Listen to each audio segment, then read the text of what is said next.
Hello সবাইকে। এটা আমার বেশ কিছুদিন আগের কাজ। ব্যস্ততার জন্য আমি আপলোড করতে পারিনি বা এডিট করতে বসতে পারিনি। এই কাজটা আমি করতে গিয়েছিলাম নন্দিতা আন্টির ডাকে। নন্দিতা আন্টি হলো মথুরা চৌধুরী মানে মথুরানাথ চৌধুরী ফালাকাটার বিশিষ্ট সার ব্যবসায়ী, ওনার পুত্রবধূ। যাই হোক, আমি যেহেতু পেশাগতভাবে এই কাজটা করি না, আমি ভালোবেসে গোপালের শৃঙ্গার করি। তো আমার কাজ দেখে ভালো লেগেছিল ওনার, তাই আমাকে ডাকে। আর আমি তোমাদেরকে বিফোর আফটার লুক দেখাচ্ছি, কেমন লাগলো জানিও। গোপু সোনা তো এমনিতেই সুন্দর, তবে আমার শৃঙ্গার কেমন হলো সেটাই আর কি জানিও তোমরা।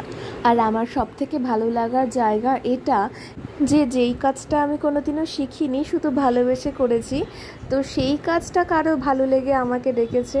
এটা হয়তো বা গোপু সোনার আশীর্বাদ ছাড়া কোনোদিনও সম্ভব হতো না।